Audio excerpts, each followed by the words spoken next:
sendo então uma mensagem mostrando uma luz nova em cima de conceitos, em cima de comportamentos.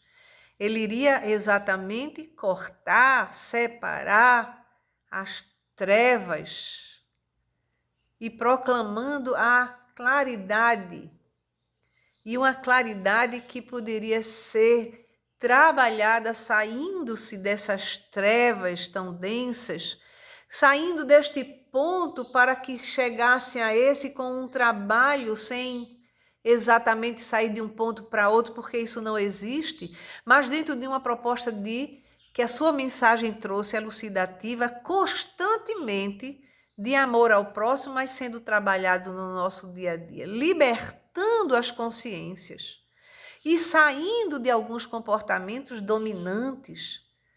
Necessários, então, seriam os comportamentos de enfrentar, sim, uma posição política arbitrária, sair daquelas intrigas farisaicas daquela época e implantando, então, uma qualidade melhor no ser humano, nas decisões para a melhoria de todos. Então, a espada a que se referia Jesus não seria utilizada pelos adeptos da nova doutrina, mas por aqueles opositores. E esses opositores fariam de tudo para que não houvesse a implantação daquele novo mundo, aquela nova ideia. E foi exatamente por conta dessa circunstância que houve exatamente a separação de forma terrível, através de fogueiras, através de espadas, a separação de homens brandos, ternos, afetuosos, que partilhavam as ideias também do Cristo. Houve a separação até mesmo na forma de censurar, de repreender, de criticar, abrindo feridas profundas nas almas dos seguidores do Cristo. Então, antes eles partilhavam da mesma ideia e agora estavam tomando novos rumos. Aqueles opositores ferrenhos, então, eram geralmente detentores de poder, que tinham medo de perder. Eram também alguns homens que exploravam a credulidade geral e tinham medo de serem desmascarados.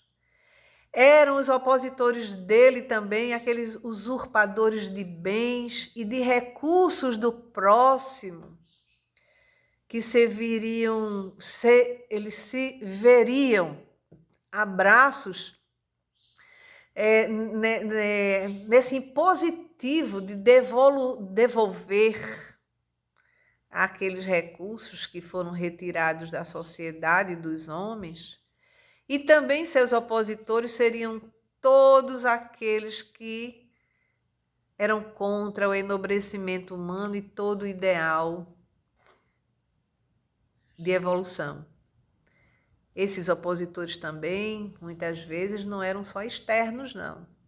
Alguns que não se declaravam assim, que não tinham essa postura externa, mas internamente egóicos, egoístas, fariam de tudo para colocar empecilho para que essas decisões fossem tomadas. Então, porque essas novas decisões iriam impedi-los também de um processo de superação para que eles se libertassem deste jugo, que eles se libertassem e libertassem também aqueles que estavam ali junto a eles de seus procedimentos terríveis. Então, para que aquela ignorância deixasse de governar aqueles destinos humanos, alguns discípulos também começaram a tentar defender a postura desta nova ideia de forma muito violenta.